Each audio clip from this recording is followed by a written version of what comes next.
Hello master, ఏమండే madam గారు, ఇవాళ భోజనంలోకి ఏం చేయాలా అని ఆలోచిస్తుంటే గనక నేను చూపించే సూపర్ ఈజీ హర్బ్ రైస్ ని, చిల్లీ గార్లిక్ పన్నీర్ ని అస్సలు మిస్ అవ్వకండి. ఈ రెసిపీని మన దేశంలో కనుమరుగవుతున్న ధాన్యపు రకాల్లో ఒకటైన రాజముడి బియ్యాన్ని వాడి చేస్తున్నానండి. ఈ బియ్యంలో పుష్కలంగా ఉండే యాంటీ ఆక్సిడెంట్స్ వలన ఒకప్పుడు ఈ బియ్యాన్ని డబ్బులతో సరి సమానంగా చూసేవాళ్ళండి. ఏమండే మేడం గారు, ఈ రాజముడి బియ్యాన్ని మీ డైట్ లో తప్పకుండా ఇంక్లూడ్ చేసుకోండి. ఎందుకంటే నెలసరి టైంలో వచ్చే హార్మోనల్ ఇంబ్యాలెన్సెస్ ని మరియు క్రాంప్ పెయిన్స్ ని ఈ బియ్యం చక్కగా రెగ్యులేట్ చేస్తుందండి. రాజముడి బియ్యం వండే పద్ధతి ఏంటంటే బియ్యాన్ని 4-5 గంటలు చక్కగా నాననివ్వండి. ఎసరు మంచిగా మరిగాక నానబెట్టుకున్న బియ్యాన్ని అందులో వేసుకొని పలుకు విడేదాకా ఉడకనివ్వండి. బియ్యం పలుకు విడిన తర్వాత గంజి వార్చుకొని సన్నటి సెగ మీద అన్నాన్ని అలుముకోనివ్వండి. చిల్లీ గార్లిక్ పన్నీర్ కోసం మీకు ఇష్టమైన సైజు లో పన్నీర్ ముక్కల్ని కోసి పెట్టుకోండి. ఇందులోకి కొంచెం ఉప్పు, మిరియాల పొడి, మొక్కజొన్న పిండి, చాలా కొంచెం నీళ్ళని వేసుకొని పన్నీర్ ని చిదుముతూ కలుపుకోండి. ముక్కల్ని వేపడానికి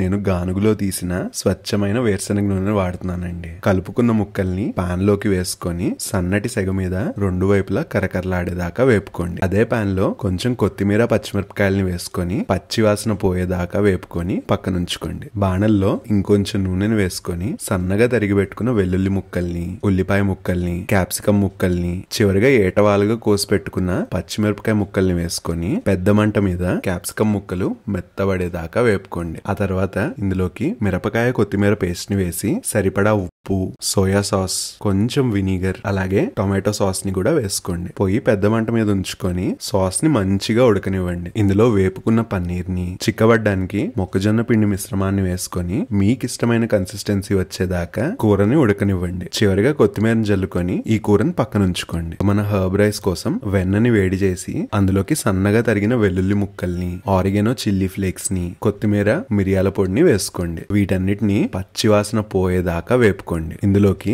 వండి వార్చుకున్న రాజముడి అన్నాన్ని, తగినంత ఉప్పుని వేసుకొని పెద్ద మంట మీద వెల్లుల్లి మసాలాల వాసనంతా అన్నానికి పట్టేదాకా వేపుకుంటే సూపర్ గా ఉండే హర్బ్ రైస్ తయారైపోయినట్టే. ఈ రాజముడి బియ్యానికి గ్లైసెమిక్ ఇండెక్స్ తక్కువ ఉండటం వల్ల ఇది డయాబెటిక్ ఫ్రెండ్లీ కూడా. అన్నట్టు ఈ రాజముడి బియ్యాన్ని ఆర్డర్ చేసుకోవాలనుకుంటే గనక రాజముడి ఆర్గానిక్స్ లింక్ నా బయోలో ఉంటుంది. అలానే వాళ్ళ ఫ్లేవర్ఫుల్ గానుగు నూనెల్ని అస్సలు మిస్ అవ్వకండి.